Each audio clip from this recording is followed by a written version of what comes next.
Hola, ¿qué tal, estimados galenos, estimados compañeros? Espero que se encuentren muy bien. El día de hoy vamos a ver un tema bonito, padre, que en lo personal a mí me gusta mucho porque fíjense que en el Instituto Nacional uno de los servicios donde roté fue base de cráneo y veíamos mucho este padecimiento que es hiperprolactinemia, sobre todo asociado a lo que todos sospecharán, pues básicamente a los adenomas hipofisiarios, que es un tumor muy característico de lo que es la región celar.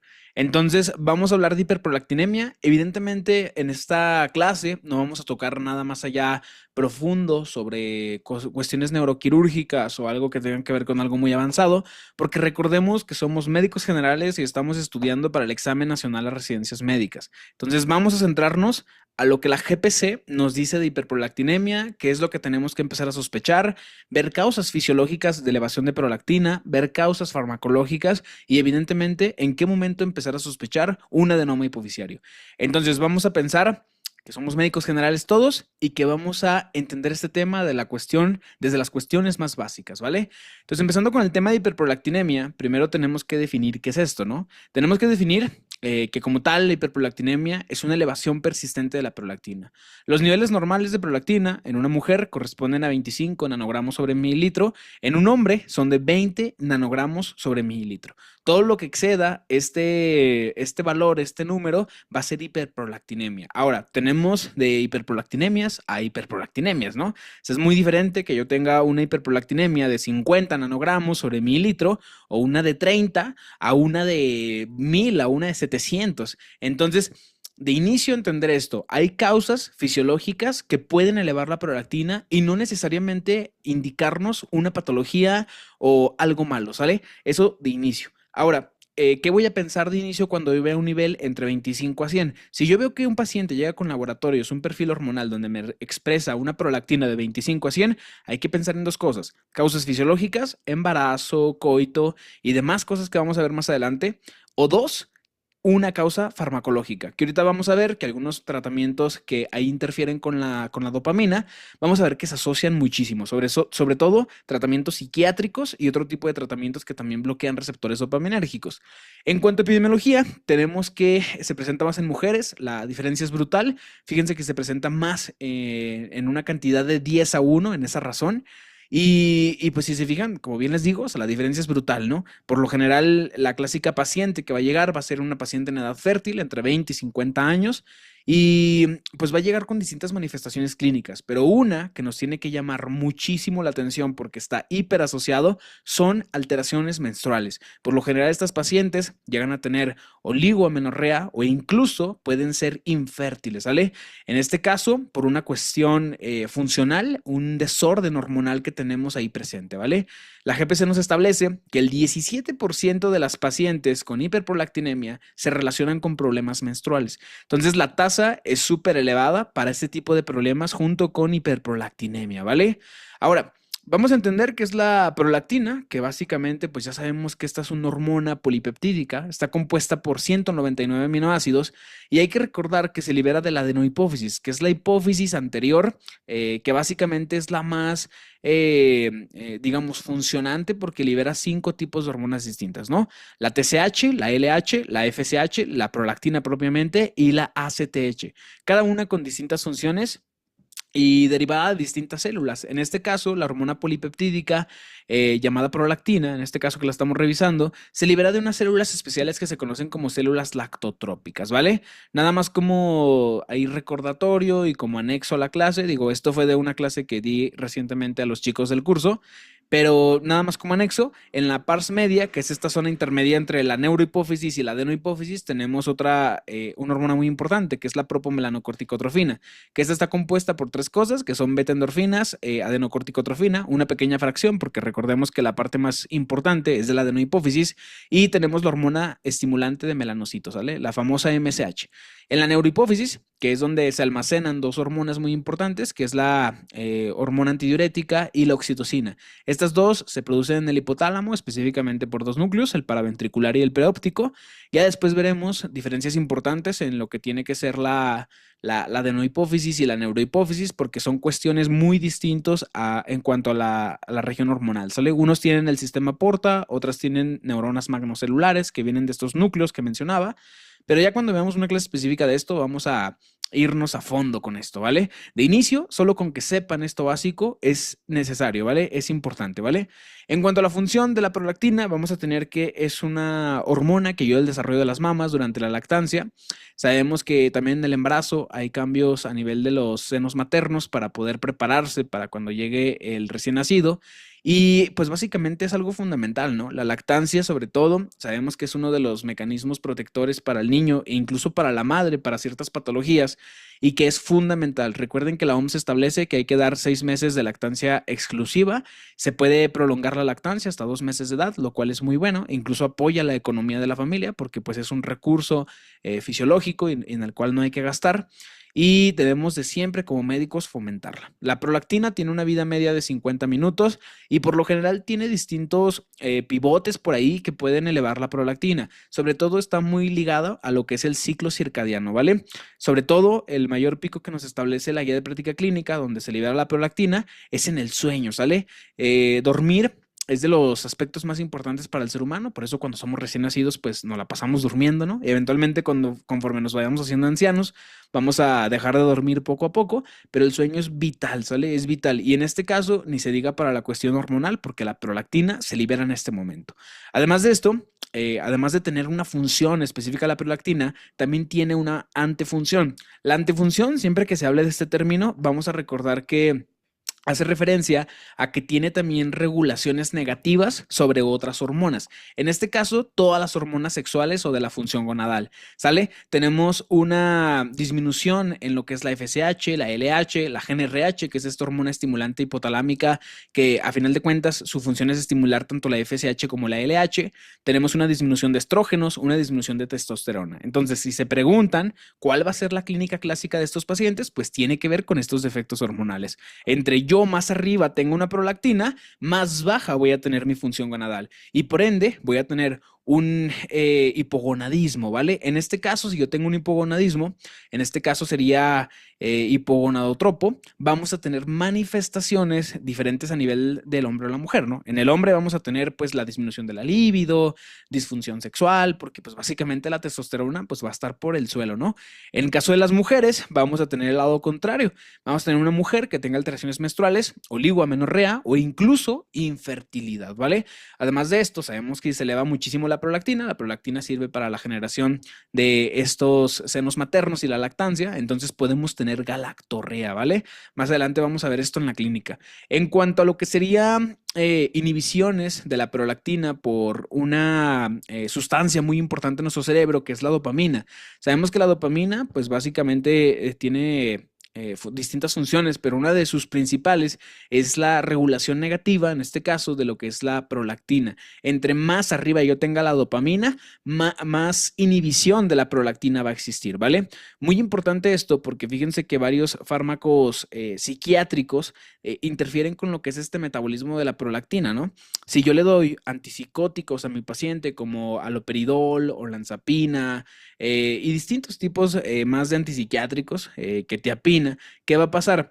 Que esta dopamina se va a antagonizar y por ende, al estar antagonizada, al estar bloqueada, no va a haber nadie quien regule negativamente a la prolactina. Por ende, mi prolactina se va a subir hasta el cielo. Incluso vamos a ver en lo que es el tratamiento, que el tratamiento va dirigido justamente a la dopamina. Es agonizar la liberación de dopamina. ¿Para qué? Para que esa dopamina, al elevarse, bloquee mi prolactina, ¿vale? Eso vamos a verlo más adelante.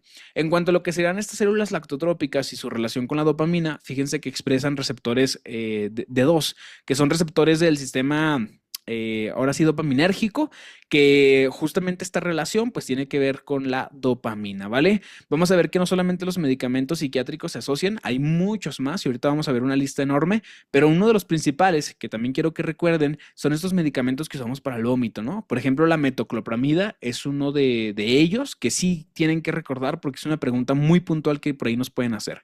Entonces, fármacos muy asociados, sobre todo en padecimientos psiquiátricos, ¿vale? En cuanto a la etiología, tenemos tres principales causas que tenemos que pensar. La fisiológica, que son todas estas causas, sobre todo el embarazo, que pueden elevar la prolactina. Hay muchas más, ¿vale? Por ejemplo, tenemos lo que sería Causas como la hipoglucemia, el coito, el ejercicio, tenemos la ingesta de alimentos ricos en proteína, el sueño, que ya mencionamos que es uno de los más importantes, ¿no? Pero el más importante y el que sí tienen que recordar es el embarazo. Incluso ahorita vamos a ver en el abordaje que una de las primeras cosas que tenemos que hacer es primero descartar embarazo, porque si yo veo que esa paciente viene con prolactina alta y esas cifras me llaman la atención, es una paciente joven, antecedentes de relaciones sexuales, no protección, pues voy a tener que pensar en que haya un posible embarazo, ¿vale? También está la farmacológica, que los principales fármacos, ya les dijimos, antipsicóticos, antidepresivos, principalmente hablando de los antipsicóticos, los típicos y los atípicos, ¿no? En típicos, destacando lo que sea el haloperidol, en los atípicos, la risperidona, aquí también podríamos incluir incluso a la clozapina, la quetiapina, ¿sale? Antidepresivos, los tricíclicos, como lo que es la mitriptilina, uno de los más importantes y más usados, no solamente para trastornos depresivos, incluso para más cosas, síndromes dolorosos incluso. Tenemos también los inhibidores selectivos de la serotonina, ¿no? Como la sertralina, la fluoxetina, también de los más importantes. Por ahí recordarlos, los inhibidores de la IMAO, también muy importantes. Y bueno, unos también que les mencioné hace ratito, ¿no? Los procinéticos, tanto la metoclopramida, la domperidona, son importantes porque estos medicamentos los usamos mucho en el contexto del paciente con problemas gástricos, ¿no? Sobre todo cuando tenemos náusea, incluso pues pueden llegar a tener más usos, pero estos son los más importantes, ¿vale? Entonces, si tienen que recordar algunos fármacos de importancia, psiquiátricos y los procinéticos que ya mencionamos, ¿vale? Hay enfermedades sistémicas que también se asocian y ahorita vamos a ver por qué estas. Especialmente quiero que pongan atención en lo que es el hipotiroidismo, la insuficiencia renal y la cirrosis hepática, ¿vale?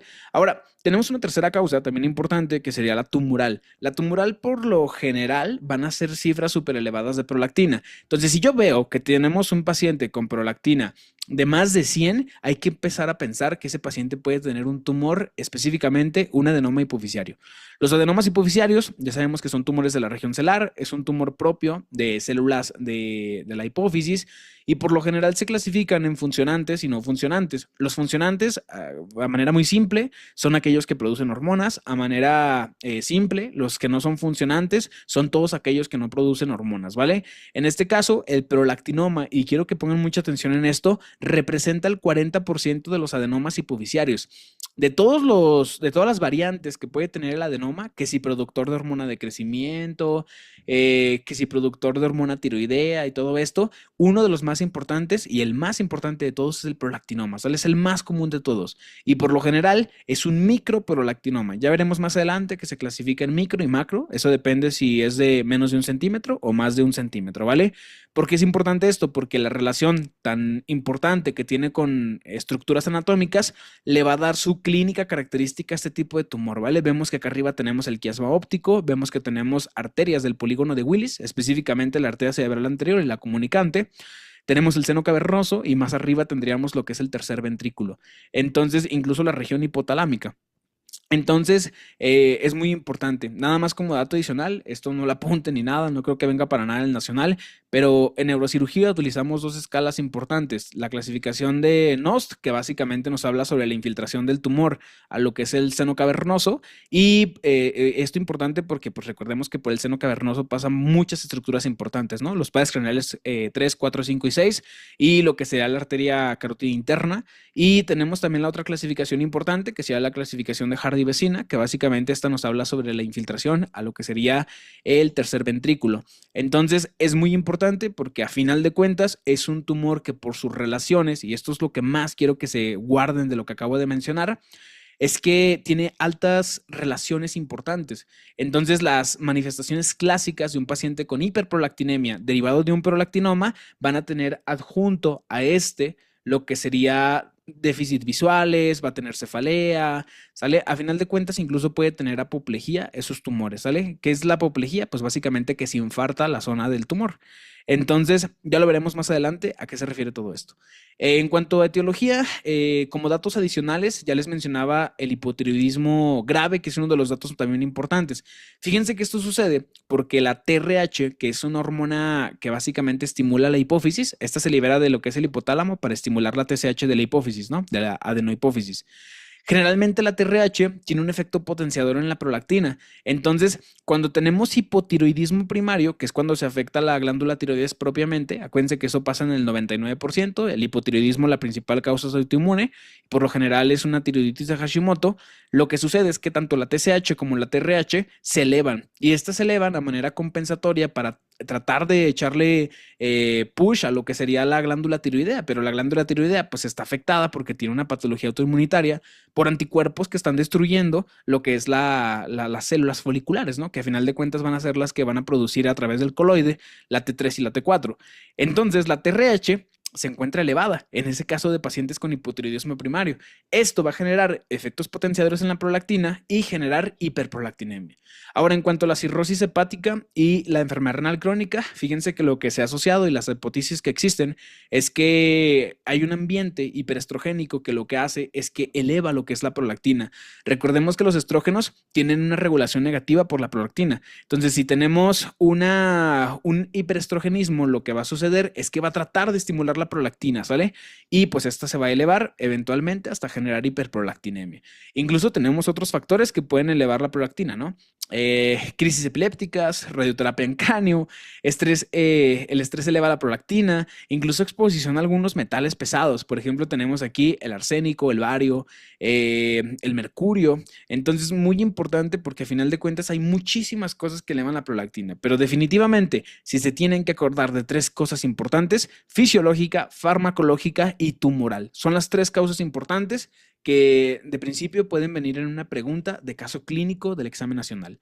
En cuanto a la clínica, pues básicamente ya la vimos, ¿no?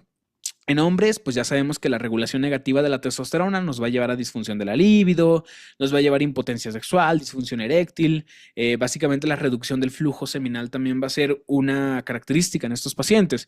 En la mujer, pues por la hiperprolactinemia puede haber galactorrea. Por lo general las pacientes que llegan al Instituto Nacional, que es donde yo hago mi servicio, que por lo general son pacientes que vemos en base de cráneo por adenomas hipoficiarios, en este caso de tipo prolactinoma. Una de las características que tienen es que llegan a comentarnos pues que tienen estas clásicas manchitas de goteo, ¿no? En lo que sería el brasier. Entonces esto pues es obviamente la galactorrea, que ya le explicamos a la paciente pues que esto es normal por la hormona y todo esto, ¿no?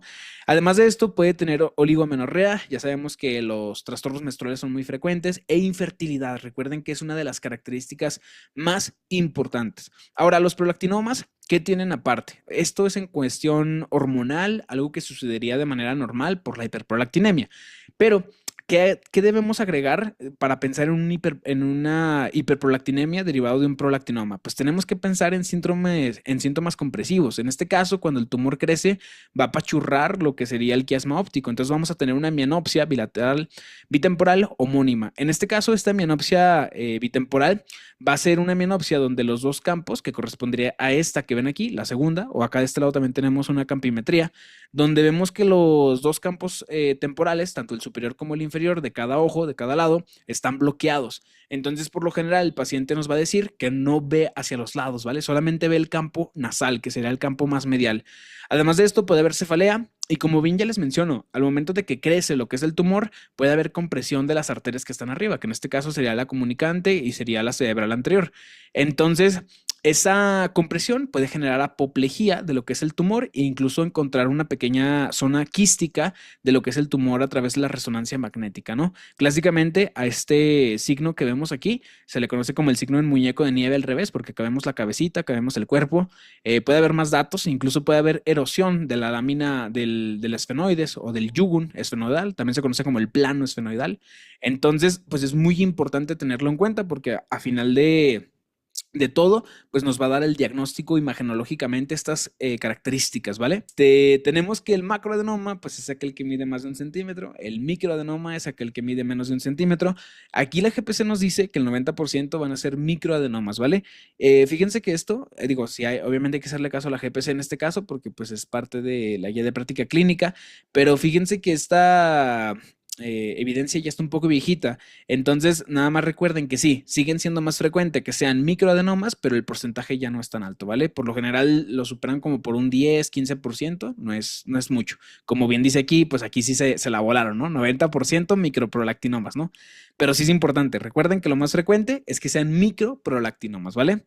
Ahora, en cuanto a lo que serían niños, ¿qué manifestaciones vamos a tener? Porque eso también puede suceder en edades tempranas. Aquí, por lo general, pues si tenemos una prolactina muy elevada, todas las hormonas sexuales están disminuidas, ¿no? Ya sabemos que es la antefunción. Entonces, en niños puede haber retraso en las manifestaciones sexuales secundarias. Entonces, por lo general, pues el niño no va a tener un desarrollo por falta de testosterona, en la mujer por falta de estrógenos, y pues por ende, pues puede haber estos cambios de retraso puberal, ¿vale? En los niños puede haber hábito enucoide, donde básicamente pues no se desarrollan sus órganos sexuales, ¿vale? A largo plazo, ¿esto qué puede llevar? Pues básicamente a un déficit en la densidad ósea que se va a caracterizar por osteoporosis. Entonces vamos a ver una densidad ósea pues toda anómala en un paciente ya a largo plazo, ¿vale? Una de las características que hay que estar midiendo es la densidad ósea para evaluar justamente por este hipogonadismo, ¿sale? Entonces muy importante, no se les vaya a olvidar. En cuanto al diagnóstico, fíjense que lo principal de inicio es pensar en la clínica, ver nuestro perfil hormonal, ver lo que es la prolactina, evidentemente junto con la prolactina, pues pedir testosterona, FSH, LH e incluso pedir lo que sería TSH. La TSH, ¿por qué? Porque ya sabemos que el hipotiroidismo primario pues puede producirnos hiperprolactinemia. Antes que nada, pues obviamente descartar embarazo, ¿no? ¿Cómo vamos a diagnosticarlo? Prolactina en varones arriba de 20, en mujeres arriba de 25. ¿Cuándo pensar causas farmacológicas? Ya les dije desde un principio. Cuando tengamos entre 25 nanogramos sobre mililitro a 100, ¿vale? Adenomas hipoficiarios, ¿cuándo? Arriba de 100, ¿vale? Ahí vamos a pensarlo. Ha habido casos donde los prolactinomas elevan tanto la prolactina que hasta incluso pueden llegar a 700, a 1000, que eso ya sería pues algo muy alto y que tiene que tener alta sospecha de lo que sería un tumor hipoficiario. En este caso, pues un prolactinoma, ¿vale? Ya saben, microprolactinoma, menos de 1 centímetro, macroprolactinoma, más de 1 centímetro, ¿vale? En cuanto al abordaje, lo principal, siempre descartar embarazos, ¿sale? Medir nuestra fracción beta de nuestra hormona gonadotrópica coriónica humana para evidentemente cerciorarnos de que esa paciente no está embarazada. Y fíjense un dato muy interesante de la guía de práctica clínica. El embarazo es la principal causa de hiperprolactinemia. Por lo general, en el tercer trimestre, los niveles están por 10 de lo que debe ser lo normal y el pico máximo, que generalmente esto se da al momento del parto, es a 600 nanogramos sobre mililitro. Entonces, muy importante descartar siempre embarazo. Sale un dato muy preguntable. En cuanto al descarte de lo que sería el embarazo, ya tenemos que se descartó. ¿Qué vamos a buscar primero? Causas farmacológicas. Ese paciente toma tratamiento psiquiátrico, toma tratamiento como metoclopramida, algún otro tipo de procinético. Ok, ya una vez que lo descartamos eso, vámonos a las causas patológicas. Cuestiones hormonales, cuestiones tumorales, ¿vale? Como bien ya dijimos desde un principio. En cuanto al tratamiento, la verdad es que está muy fácil y siempre va a depender de la causa. Si tenemos un tumor, pues evidente lo vamos a tener que operar, aunque tiene sus excepciones, porque muchos de los pacientes con agonistas dopaminérgicos, que va a ser la primera línea farmacológica, como la bromocriptina o la cabergolina, vamos a darnos cuenta que muchos de estos tumores van a responder a lo que son estos medicamentos. Entonces, algunas de las veces pueden reducirse solamente con este tipo de fármacos. Entonces, a manera de resumen, la primera línea son agonistas dopaminérgicos. ¿Por qué damos dopamina? Porque la dopamina va a inhibir lo que es la prolactina, ¿vale? Bromocriptina, cabergolina. La cabergolina tiene menos efectos adversos. Por lo general, si el paciente es asintomático y sabemos que la causa puede ser por fármacos, no vamos a dar tratamiento. Únicamente vamos a dar cuando el paciente esté sintomático, ¿vale? Por lo general, este tipo de medicamentos cuando los queramos usar en el contexto de un paciente que tiene alguna valvulopatía, hay que mandar al cardiólogo para que realice algún ecocardiograma y nos valore a ese paciente. Si no han visto la clase de valvulopatías, por ahí se las dejo acá abajito en la descripción para que la vayan a ver. Esa clase también quedó muy buena por si la quieren revisar para el examen nacional. Entonces, primera línea, agonistas dopaminérgicos, ¿no? Ya dijimos, ¿no?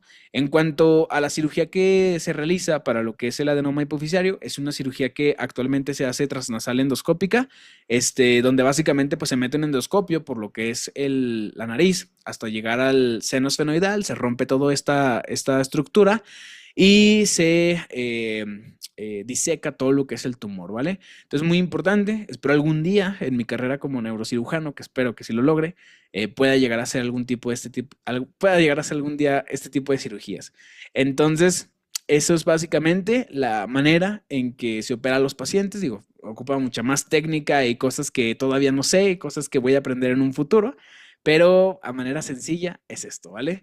Entonces, espero que les haya gustado mucho, espero que lo hayan disfrutado. De verdad, hiperprolactinemia es uno de mis temas favoritos porque neuroendocrinología son de las cosas que siento que tienen muchísima ciencia, tienen muchísima medicina interna y que definitivamente son altamente preguntables para el Nacional. Si fue así, si les gustó, por favor dejen un like, dejen un comentario y compártanlo con sus demás amigos. Si alguien desea unirse al grupo de estudio que estamos creando, donde tenemos el grupo de seguimiento, donde estoy viendo a los chicos y estamos con clases, me puede mandar mensaje, me puede dejar aquí algún comentario que se quiera unir, ¿vale? Espero que les haya gustado mucho y muchísimas gracias a todos. Cuídense mucho.